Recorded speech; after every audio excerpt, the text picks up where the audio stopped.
Hi hello ನಮಸ್ತೆ welcome back to ನಿಮ್ಮ ದೋಸ್ತ್. ಇವತ್ತಿನ ದಿನ ಒಂದು ಮೇಜರ್ ಆಗಿರುವಂಥ ಪ್ರಾಬ್ಲಮ್ ಬಗ್ಗೆ ನಾವು ಡಿಸ್ಕಷನ್ ಮಾಡೋನು. ನಿಮ್ಗೆ ಗೊತ್ತಿರಬೇಕು, ಸಿಟಿದಾಗ ಎಲ್ಲ ಥರದ ರೇಟ್, ಸ್ಪೆಷಲಿ ವೆಜಿಟೇಬಲ್ ರೇಟ್ ಭಾಳ ಹೈ ಇದ್ದಿರ್ತೈತಿ ಆ್ಯಸ್ ಕಂಪೇರ್ಡ್ ಟು ವಿಲೇಜ್ದಾಗ ಏನಂದ್ರೆ ಅಲ್ಲೇ ಬೆಳೀತಿರ್ತಾರೋ ಅದಕ್ಕೋಸ್ಕರ ಕಡಿಮೆ ಇದ್ದಿರ್ತೈತಿ. ಸಿಟಿದಾಗ ಅಲ್ಲಿ ಏನೂ ಬೆಳೆಯಂಗಿಲ್ಲ, ಅದಕ್ಕೋಸ್ಕರ ಜಾಸ್ತಿ ಇದ್ದಿರ್ತೈತಿ. ಇದಕ್ಕೆ ಕಾಮನ್ ಫಿನಾಮಿನ ದೋಸ್ತ, ಎಲ್ಲರಿಗೂ ಗೊತ್ತಿರುವಂಥ ವಿಷಯ. ಆದ್ರೆ ಪ್ರಾಬ್ಲಮ್ ಎಲ್ಲಿ ಆಗ್ತಿದೆ ಅಂದ್ರೆ, 1 kg ಟೊಮೆಟೊ ದೋಸ್ತ ರೈತ 6 ರೂಪಾಯಿ ಕೆಜಿದಂತೆ ಮಾರ್ಕೆಟ್ದಾಗ ಮಾರಿದ್ರು ಕೂಡ ಅದ ಸಮಯದಾಗ ಎಂಡ್ ಕನ್ಸ್ಯೂಮರ್ 15 ರೂಪಾಯಿ 20 ರೂಪಾಯಿ ಕೆಜಿದಂತೆ ಆ ಟೊಮೆಟೊನ ಖರೀದಿ ಮಾಡ್ತಿರ್ತಾರೆ. ನಡುವ ಭಾಳಷ್ಟು ಗ್ಯಾಪ್ ಐತೆ ದೋಸ್ತ. 6 ರೂಪಾಯಲ್ಲಿ 15-20 ರೂಪಾಯಲ್ಲಿ ಮಿನಿಮಮ್ 10ರಿಂದ 15 ರೂಪಾಯಿನ ಯಾರು ತಗೋಗ್ತಾರೆ? ಈ ನಡುವೆ ರಿಟೇಲರ್ಗಳು ಇದಾರೆ ನೋಡು, ಈ ಮಿಡಲ್ ಮೇನ್ ಅಂತ ಏನು ಕರಿತೀವಿ ನೋಡು ದೋಸ್ತ, ಇವರೇ ಅರ್ನ್ ಮಾಡಾಕ್ತಾರೆ. ಈ ಕಡೆ ರೈತಗೂ ಜಾಸ್ತಿ ಲಾಭ ಆಗಾನಿಲ್ಲ, ಈ ಕಡೆ ಎಂಡ್ ಕನ್ಸ್ಯೂಮರ್ಗೂ ಜಾಸ್ತಿ ಲಾಭ ಆಗಾನಿಲ್ಲ. ಈ ಒಂದು ಪ್ರಾಬ್ಲಮ್ನ ಸಪೋಸ್ ಏನಾದರೂ ಯಾರಾದರೂ ರೈತರ ಸಾಲ್ವ್ ಮಾಡ್ತಿದ್ರು ಅಂದ್ರೆ ಅವ್ರು ಡೆಫಿನೆಟ್ಲಿ ಜಬರ್ದಸ್ತ್ ಆಗಿರುವಂಥ ಇನ್ಕಮ್ನ ಅರ್ನ್ ಮಾಡುವಂಥ ಸಾಧ್ಯತೆ ಐತಿ. ಇದ್ರ ಬಗ್ಗೆ ಇವತ್ತು ನಾವು ಡಿಸ್ಕಷನ್ ಮಾಡೋಣ ದೋಸ್ತ.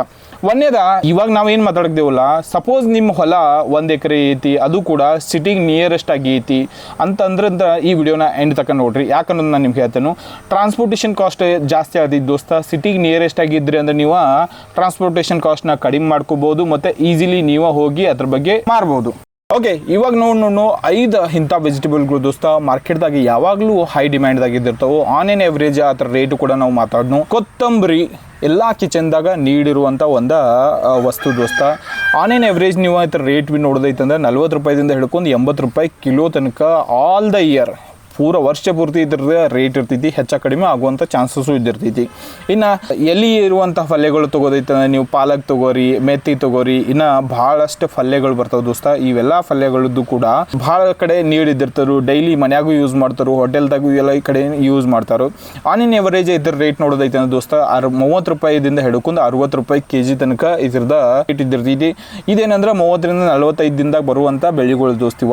ಇನ್ನು ಮೆಣಸಿನ್ಕಾಯಿ ದೋಸ್ತ, ಹಸಿ ಮೆಣಸಿನ್ಕಾಯಿ ತೊಗೋರಿ, ಒಣ ಮೆಣಸಿನ್ಕಾಯಿ ತೊಗೋರಿ. ಒಣ ತೊಗೊಂಡ್ರೆ ಇನ್ನಷ್ಟು ರೇಟ್ ಜಾಸ್ತಿ ಆಗೋದು ಚಾನ್ಸಸ್ ಇರ್ತೈತಿ. ಹಸಿ ಮೆಣಸಿನ್ಕಾಯಿ ಈ ಹೋಟೆಲ್ಗಳ್ದಾಗ ಆ ಕಡೆ ಈ ಕಡೆ ಎಲ್ಲ ಜಬರ್ದಸ್ತಾಗಿ ನೀಡಿದ್ದಿರ್ತೈತಿ. ಜನ ಡೈಲಿ ಯೂಸ್ ಮಾಡುವಂಥ ಐಟಮ್ಗಳು ದೋಸ್ತಿವ. 60 ರೂಪಾಯಿದಿಂದ ಹಿಡ್ಕೊಂಡು 120 ರೂಪಾಯಿ ಕೆಜಿದಂತೆ ಆನ್ ಎನ್ ಎವರೇಜ್ ವರ್ಷ ಪೂರ್ತಿ ಎಲ್ಲ ಕಡೆ ಸೇಲ್ ಆಗುವಂಥ ಐಟಮ್ ಇದೆ. ಇನ್ನು ನುಗ್ಗೆಕಾಯಿ ತಗೊಟ್ಟು ನಾವು ಭಾಳಷ್ಟು ಈ ಕಡೆ ಸಾಂಬಾರು ಇಲ್ಲಿ ಎಲ್ಲ ಮಾಡ್ತಾರಲ್ಲ, ಸಾಂಬಾರು ಮಾಡುವಂಥ ಎಲ್ಲ ಕಡೆ ನುಗ್ಗೆಕಾಯಿನ ಯೂಸ್ ಮಾಡ್ತಾರೆ. ನುಗ್ಗೆಕಾಯಿ ಪ್ರೈಸ್ ಅಂತೂ ನಿಮ್ಗೆ ಹೇಳೋಕೆ ಅವಶ್ಯಕತೆ ಇಲ್ಲ ದೋಸ್ತ. ಮಿನಿಮಮ್ 40 ರೂಪಾಯಿ ಕೆಜಿಯಿಂದ ಹಿಡ್ಕೊಂಡು 140-150 ರೂಪಾಯಿ ಕೆಜಿ ತನಕ ಹೋಗುವಂಥ ಚಾನ್ಸಸ್ಸು ಐತಿ ನುಗ್ಗೆಕಾಯ್ದ. ಯಾಕಂದ್ರೆ ಇದು ಸೀಸನಲ್ ಐತಿ. 6 ತಿಂಗಳದಾಗ ಸಿಗತೈತಿ, 6 ತಿಂಗಳದಾಗ ಕಡಿಮೆ ಆಗ್ತೈತಿ. ಯಾವಾಗ ಕಡಿಮೆ ಆಗ್ತೈತಿ ರೇಟ್ ಗಗನಕ್ಕೆ ಏರಿರ್ತಾವೆ. ಇವಷ್ಟ ಮೇಜರ್ಲಿ ಅಂದ್ರೆ ಯೂಸ್ ಆಗುವಂಥ ಭಾಳಷ್ಟು ಏನೋ ಐಟಮ್ಗಳು ಇದಾವೆ ದೋಸ್ತ. ನೀವು ಈರುಳ್ಳಿ ತೊಗೋಬೋದು, ಬೆಳ್ಳುಳ್ಳಿ ತೊಗೋಬೋದು, ಭಾಳಷ್ಟು ಇದಾವೆ ಡೈಲಿ ಯೂಸ್ ಆಗುವಂಥ ಕಿಚನ್ದಾಗ. ಇವೆಲ್ಲದ್ರದ್ದು ರೇಟ್ಗಳು ಸಿಟಿದಾಗ ಡಬಲ್ ಟ್ರಿಪಲ್ ರೇಟ್ ಇದ್ದಿರ್ತಾವೆ. ಯಾಕೆ ಅಲ್ಲಿ ಸಿಗಂಗಿಲ್ಲ ಅನ್ನೋದು ಒಂದು ಕಾಮನ್ ಸಿನಾರಿಯೋ ದೋಸ್ತ. ಒಬ್ಬ ರೈತರ ಸಿಟಿಗೆ ನಿಯರ್ ಆಗಿರ್ತಾರೋ, ಸಿಟಿ ಅಲ್ಲೇ ನಿಯರ್ ಆಗಿದ್ರು, ಅಲ್ಲೇ ಬೆಳೆಸ್ತಿದ್ರು ಅಂದ್ರೆ ಇವನ್ನೆಲ್ಲದನ್ನು ಆನ್ ಆ್ಯಂಡ್ ಡೈಲಿ ಬೇಸಿಸ್ದಾಗ ಡೈರೆಕ್ಟ್ಲಿ ಕನ್ಸ್ಯೂಮರ್ಗೆ ನೀವು ಸೆಲ್ ಮಾಡ್ಬೋದು. ಹಂಗಿಲ್ಲೇ ಮಾಡೋದ್ರಿಂದ ಏನಾದ್ರು ದೋಸ್ತ, ನಿಮ್ಮ ಅರ್ನಿಂಗ್ ಇವಾಗ 1 ವರ್ಷಕ್ಕೆ 1 ಲಕ್ಷ ರೂಪಾಯಿ ಬರ್ತಿತ್ತಂದ್ರೆ ನಿಮ್ಮ ಅರ್ನಿಂಗ್ 1 ವರ್ಷಕ್ಕೆ 3 ಲಕ್ಷ 4 ಲಕ್ಷ ಹೋಗುವಂಥ ಚಾನ್ಸಸ್ಸು ಕೂಡ ಐತಿ. ಯಾಕಂದ್ರೆ 3ರಿಂದ 4 ಪಟ್ಟು ನಿಮ್ಗೆ ಅಲ್ಲಿಂದ ಇನ್ಕಮ್ ಬರ್ತೈತಿ. ಬಟ್ ಅಫ್ಕೋರ್ಸ್ ನೀವು ಇದನ್ನಂತೂ ಒಪ್ಕೋಬೇಕು, ಕೆಲಸ ಕೂಡ ನಿಮಗೆ 3ರಿಂದ 4 ಪಟ್ಟ ಎಕ್ಸ್ಟ್ರಾ ಆಗಿರ್ತೈತಿ. ಮೊದಲೆಲ್ಲ ಏನಂತಿದ್ದಿ, ನೀವು ಬೆಳೀತಿದ್ರಿ, ನಡುವಿರುವಂಥ ಹೋಲ್ಸೇಲ್ ಮಾರ್ಕೆಟ್ಗೆ ಹೋಗ್ತೀರಿ, ಅಲ್ಲಿ ಸೆಲ್ ಮಾಡ್ತಿದ್ರಿ, ಅಲ್ಲಿಂದ ಮುಗಿದು ನಿಮ್ಮ ಕೆಲಸ ಮುಗಿದು ಹೋಗ್ತಿತ್ತು. ಬಟ್ ಇಲ್ಲಿ ಹಂಗಿಲ್ಲ. ಡೈರೆಕ್ಟ್ಲಿ ನೀವು ಸೆಲ್ ಮಾಡತ್ತೀರಿ ಅಂದ್ರೆ ಒಂದು ನಿಯರೆಸ್ಟ್ ಆಗಿರುವಂಥ ಎಲ್ಲ ಮಾರ್ಕೆಟ್ದಾಗ ಹೋಗಿ ಕೂತ ನೀವು ಮಾರಬೇಕಾಗ್ತೈತಿ. ಇಲ್ಲ ಇವಾಗಿರುವಂಥ ಟೆಕ್ನಾಲಜಿಗಳನ್ನೆಲ್ಲ ಯೂಸ್ ಮಾಡ್ಕೊಂಡು ನೀವು ವಾಟ್ಸಪ್ ಗ್ರೂಪ್ ಆ ಥರ ಈ ಥರ ಬೆಂಗಳೂರದಂಥ ಸಿಟಿದಾಗ ಅಪಾರ್ಟ್ಮೆಂಟ್ಗಳೆಲ್ಲ ಭಾಳ ಇದಿರ್ತಾವೆ, ದೊಡ್ಡ ದೊಡ್ಡ ಕಮ್ಯುನಿಟಿಗಳು ಇರ್ತಾವೆ. ಅಲ್ಲೆಲ್ಲ ಕನೆಕ್ಷನ್ ಬಿಲ್ಡ್ ಮಾಡ್ಕೊಂಡ ಅಲ್ಲಿಂದ ನೀವು ಅರ್ನಿಂಗ್ನ ತಗೋವಂಥ ಚಾನ್ಸಸ್ ಐತಿ. ತಗೋಬೋದು ನೀವು, ಜಬರ್ದಸ್ತಾದ ಅರ್ನಿಂಗು ನಿಮ್ಗೆ ಅಲ್ಲಿಂದ ಸಿಗ್ತೈತಿ. ಬಟ್ ಏನಂದ್ರೆ ಈಸಿ ಇಲ್ಲ ದೋಸ್ತ ಅಷ್ಟೊಂದು. ಯಾಕಂದ್ರೆ ಯಾಕೆ ನಿಮ್ದು ಬೇರೆದವ್ರು ತಗೋಬೇಕು, ಅಷ್ಟೊಂದು ಈಸಿಯಾಗಿ ಆಗಂಗಿಲ್ಲ. ಬಟ್ ಇಂಪಾಸಿಬಲ್ ಅಂತೂ ಇಲ್ಲವೇ ಇಲ್ಲ.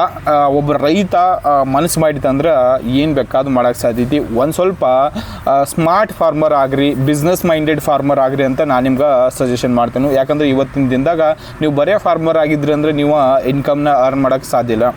ಒಂದು ಮಾತಿದ್ದು ದೋಸ್ತ, ಅಗ್ರಿಕಲ್ಚರ್ದಾಗ ಅವರ ಪ್ರಾಫಿಟ್ ಆಗೋಕ್ಕೆ ಸಾಧ್ಯತೆ ಯಾರಂದ್ರೆ ಯಾರ ಹತ್ರ 1000 ಎಕರೆ ಅಥವಾ 100 ಎಕರೆ ಗಟ್ಟಲೆ ಹೊಲ ಐತೆ ನೋಡು, ಅವ್ರು ಮಾತ್ರ ಪ್ರಾಫಿಟ್ದಾಗ ಇರೋಕ್ಕೆ ಸಾಧ್ಯತೆ. ನಾವು ಇವಾಗ ರಿಯಾಲಿಟಿ ಏನು ಗೊತ್ತಿದ್ದೇನೆ, ಒಬ್ಬ ರೈತನ ಹತ್ರ 1 ಎಕರೆ, ಅರ್ಧ ಎಕರೆ, 10 ಗುಂಟೆ, 2 ಗುಂಟೆ ಈ ಲೆವೆಲ್ಗೂ ಬಂದೆವು ನಾವು. ಇನ್ನು 5 ಎಕರೆ 10 ಎಕರೆ ಇದ್ದವರು ಬಟ್ ಏನಂದ್ರೆ ಆ ಲೆವೆಲ್ ಪ್ರಾಫಿಟ್ ಅರ್ನ್ ಮಾಡೋಕ್ಕೆ ಸಾಧ್ಯ ಇಲ್ಲ ಕಡಿಮೆ ಹೊಲ ಇತ್ತಂದ್ರೆ. ಅವಾಗ ಏನು ಮಾಡೋದೈತಿ, ಸ್ಮಾರ್ಟ್ ಫಾರ್ಮರ್ ಆಗೋದೈತಿ. ನಿಮ್ಮ ಹತ್ರ ಕಡಿಮೆ ಹೊಲ ಐತಿ, ಕಡಿಮೆ ಪ್ರೊಡ್ಯೂಸ್ ಬೆಳಿತೀರಿ, ಡೈರೆಕ್ಟ್ಲಿ ನೀವು ಮಾರಿಂದ 3-4 ಪಟ್ಟ ನೀವು ಅರ್ನಿಂಗ್ ಅಲ್ಲಿಂದ ತಗೋಬಹುದು.